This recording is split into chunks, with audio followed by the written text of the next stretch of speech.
ఒక వ్యక్తి 30 ఏళ్ల పాటు కష్టపడి పనిచేసి ఎంతో కొంత ఫండ్ కూడబడతారు కదా, ఆ డబ్బును భవిష్యత్తులో పెన్షన్ లాగా తీసుకోవాలా లేదా ప్రావిడెంట్ ఫండ్ లాగా తీసుకోవాలా అని నిర్ణయించుకునే హక్కు ఆ వ్యక్తికి ఉండదు అని ఎవరైనా చెబితే పరిస్థితి ఎలా ఉంటుంది? అంటే వినడానికి చాలా వింతగా అనిపిస్తుంది. ఒక రకంగా అన్యాయంగా కూడా ఉంటుంది కదా! అవును, నిజమే. కానీ ఏంటంటే ప్రస్తుతం ఉద్యోగుల భవిష్య నిధి సంస్థ అంటే మన ఈపీఎఫ్ఓ వాదిస్తున్న మాట అక్షరాల ఇదే. ఈనాటి డీప్ డైవ్లో మనం పరిశీలించబోయే కీలకమైన లీగల్ డాక్యుమెంట్ సరిగ్గా ఈ అంశాన్నే చర్చిస్తోంది. ఖచ్చితంగా ఒక వ్యక్తి తన జీవితకాలం చెమటోడ్చి సంపాదించుకున్న రిటైర్మెంట్ ఫండ్ లేదా అధిక వేతనాలపై పెన్షన్, దీన్నే మనం పిఓహెచ్డబ్ల్యూ అంటాం. ఇలాంటి ఆర్థిక విషయాల్లో సంస్థలు ఎలా ప్రవర్తిస్తున్నాయి అనేది ఈ డాక్యుమెంట్ బట్టబయలు చేస్తోంది. కరెక్టే.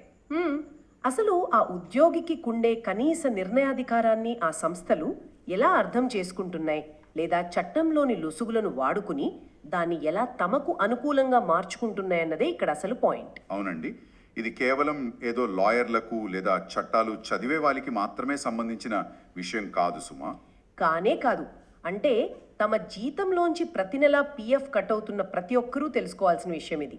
అందుకే ఈ డాక్యుమెంట్లోకి మనం లోతుగా వెళ్దాం. తప్పకుండా.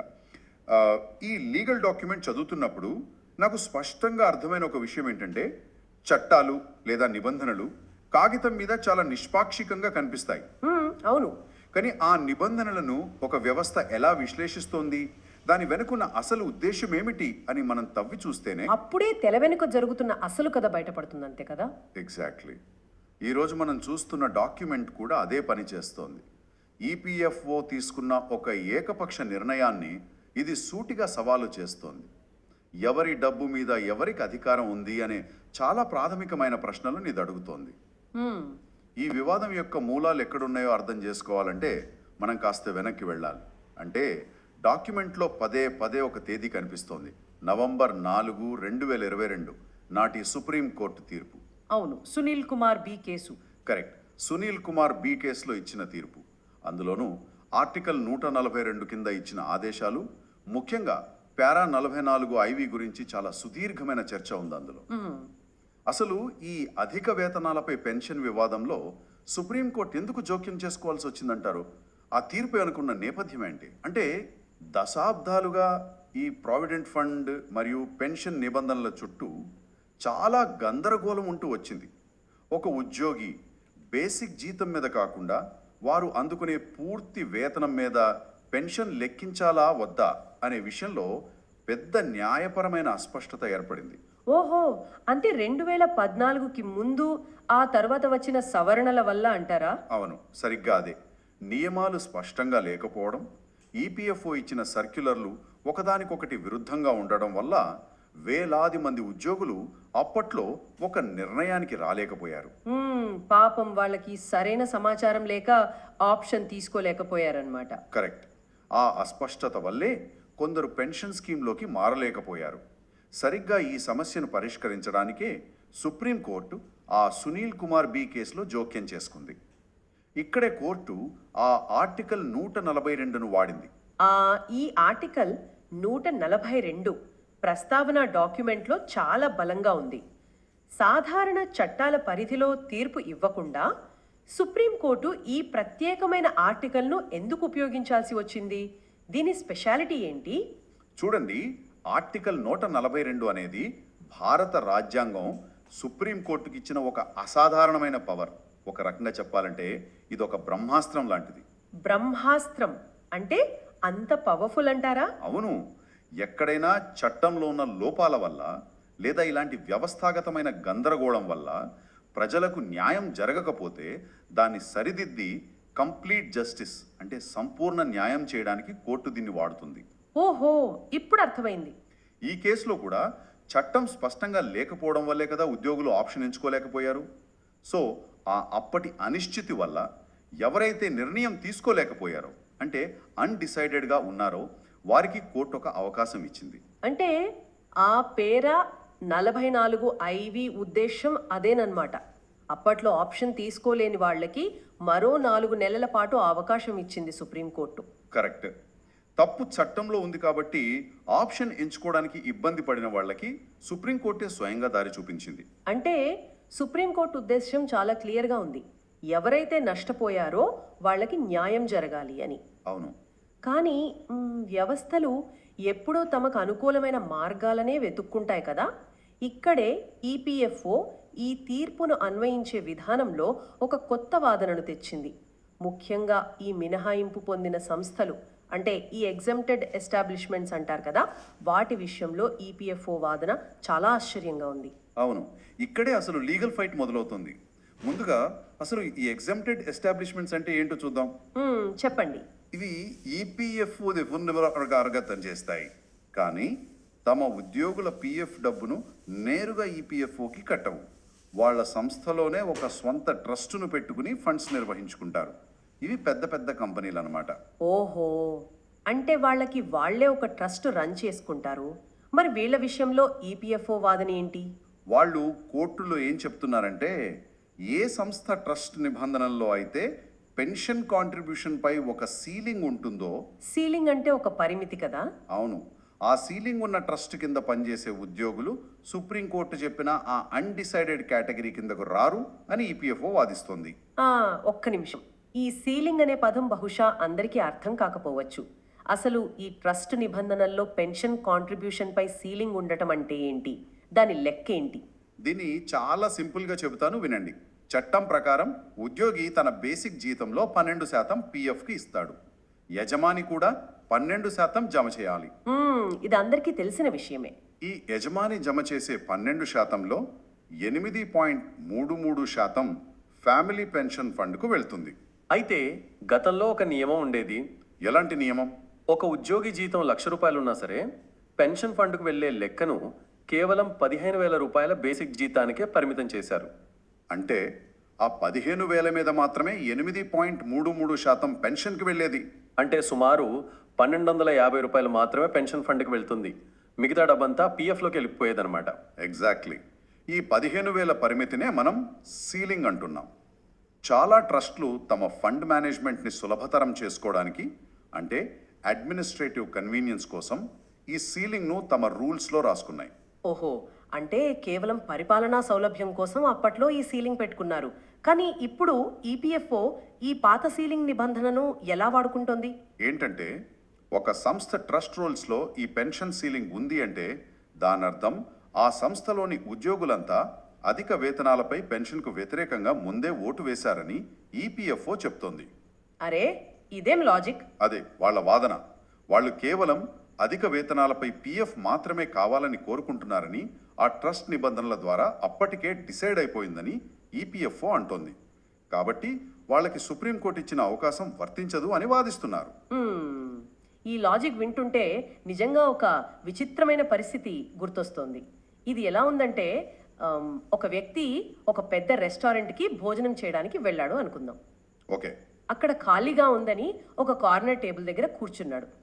వెంటనే ఆ మేనేజర్ వచ్చి ఒక బిర్యానీ ప్లేట్ ముందు పెట్టి, మీరు ఈ కార్నర్ టేబుల్ దగ్గర కూర్చున్నారు కాబట్టి మా రెస్టారెంట్ రూల్స్ ప్రకారం మీకు ఇష్టం ఉన్నా లేకపోయినా ఈ బిర్యానీ మాత్రమే ఎంచుకున్నట్లు లెక్క అని చెప్పినట్లు లేదు. కరెక్ట్. అంటే ఇక్కడ కూర్చున్నందుకు మీ ఎంపిక పూర్తయింది, ఇక మీకు మెనూ అడిగే హక్కు లేదు అని మేనేజర్ అంటే ఎలా ఉంటుంది? నా ఉద్దేశం ఏంటంటే, ఒక ఉద్యోగి ఒక సంస్థలో చేరినప్పుడు ఆ ట్రస్ట్ రూల్స్లో ఏవో టెక్నికల్ సీలింగ్ నిబంధనలు ఉంటే దాన్ని బట్టి అతని పెన్షన్ ఆప్షన్ను ముందే ఎలా డిసైడ్ చేసేస్తారు? మీరు చెప్పిన ఈ రెస్టారెంట్ ఉదాహరణ ప్రస్తుత పరిస్థితికి అద్దం పడుతోంది. ఆ మేనేజర్కు ఏ టేబుల్ ఎక్కడ వేయాలి అనే అధికారం ఉంటుంది, కానీ కస్టమర్ ఏం తినాలో డిసైడ్ చేసే రైట్ ఉండదు కదా. ఖచ్చితంగా ఉండదు. ఈపీఎఫ్ఓ వాదన కూడా సరిగ్గా ఇంతే అసంబద్ధంగా ఉంది. ఒక సంస్థలో చేరినప్పుడు ఏ ఉద్యోగి ఆ ట్రస్ట్ చట్టాలను అక్షరం పొల్లుపోకుండా చదివి, అవును నేను భవిష్యత్తులో రాబోయే అధిక పెన్షన్ హక్కును వదులుకుంటున్నాను అని ఎక్కడ సైన్ చేయడు కదా. ఎవరూ చేయరు. అసలు ఆ సీలింగ్ అనేది అప్పటి పరిస్థితులను బట్టి ట్రస్ట్ ఏర్పాటు చేసుకున్న ఒక సామూహిక పరిపాలనా నియమం మాత్రమే. దాన్ని బేస్ చేసుకుని ఉద్యోగులు తమ ఎంపిక చేసుకున్నారని ఈపీఎఫ్ఓ నిర్ధారించేయడం చట్ట వ్యతిరేకమని ఈ డాక్యుమెంట్ గట్టిగా చెబుతోంది. ఈపీఎఫ్ఓ వాదన వినడానికి టెక్నికల్గా ఒక సాకులా అనిపిస్తున్నా అందులో ఉన్న అతిపెద్ద లోపాన్ని మన ముందున్న డాక్యుమెంట్ నిర్దాక్షిణ్యంగా ఎత్తి చూపింది. అవును, ఆ వాదనను కేవలం తప్పు పట్టడమే కాకుండా అది కంప్లీట్లీ మిస్లీడింగ్ అండ్ అన్ట్రూ, అంటే పూర్తిగా తప్పుదారి పట్టించేది మరియు అవాస్తవం అని ఇంత కఠినంగా అంటోంది. అంటే అసలు వాస్తవాలు చట్టంలో ఎలా ఉన్నాయో మనం చూడాలి. ఈ ట్రస్ట్ నిబంధనలకు అసలు చట్టానికి మధ్య ఉన్న వైరుధ్యం ఏంటి? ఒక లీగల్ డాక్యుమెంట్లో కంప్లీట్లీ మిస్లీడింగ్ అనే మాట వాడారంటే దానికి చాలా బలమైన ఆధారం ఉండే ఉంటుంది కదా. ఈ డాక్యుమెంట్ ఆ వాస్తవాలను చాలా స్పష్టంగా బయటపెట్టింది. అసలు ఈ ట్రస్ట్ నిబంధనలు ఎవరు తయారు చేస్తారు, వాళ్ళ పవర్స్ ఏంటి అనేది ఇక్కడ చాలా కీలకం. చెప్పండి. ఈ ఫండ్ నిర్వహణ కోసం ఒక ట్రస్టీల బోర్డు ఉంటుంది. ఇందులో యజమాని తరపున కొందరు అధికారులు ఉంటారు, అలాగే ఉద్యోగుల ప్రతినిధులుగా మరికొందరు ఉంటారు. వీరంతా కలిసి ఫండ్ అడ్మినిస్ట్రేషన్ ఎలా జరగాలి అని రూల్స్ పెడతారు. అంటే బేసిక్గా ట్రస్టీలు కేవలం ఆ ఫండ్ పరిపాలనా బాధ్యతలు చూసుకునే ప్రతినిధులు మాత్రమే. మరి వాళ్ళు పెట్టిన రూల్స్ను బట్టి ఉద్యోగుల పెన్షన్ హక్కును తీసేయలేము అని ఈ డాక్యుమెంట్ ఎలా నిరూపిస్తోంది? ఇక్కడే డాక్యుమెంట్ రాసిన వారు ఈపీఎఫ్ స్కీమ్ 1952 చట్టాన్ని ఒక ఆయుధంగా వాడారు. ఆ యాక్ట్ ప్రకారం ఆ ట్రస్టీల పాత్ర ఏంటి, వారి బాధ్యతలేంటి, వాళ్ళకి ఎలాంటి నిర్ణయాలు తీసుకునే పవర్ ఉంది అనేది క్లియర్గా డిఫైన్ చేయబడింది. ఓహో. ఈ డాక్యుమెంట్ ఎత్తి చూపుతున్న అతి ముఖ్యమైన వాస్తవం ఏంటంటే ఆ 52 చట్టం ప్రకారం పిఎఫ్ కావాలా లేక పెన్షన్ కావాలా అని ఎంచుకునే విషయంలో ఏ ఒక్క ఉద్యోగి తరపున వ్యక్తిగత నిర్ణయం తీసుకునే అధికారం ఆ ట్రస్టీలకు ఏమాత్రం లేదు. అరే అవును, ట్రస్టీలు ఫండ్కు సంబంధించిన ఉమ్మడి నిర్ణయాలు మాత్రమే తీసుకోవచ్చు. అంతేకాని ఒక వ్యక్తి యొక్క పర్సనల్ ఫైనాన్షియల్ ఆప్షన్ను వాళ్ళు డిసైడ్ చేయలేరు. కానీ ఇక్కడే నాకు ఒక చిన్న కౌంటర్ పాయింట్ అనిపిస్తోంది. కాస్త ఆలోచిద్దాం. ట్రస్టీల బోర్డులో ఉండేది ఉద్యోగులు ఎన్నుకున్న ప్రతినిధులే కదా.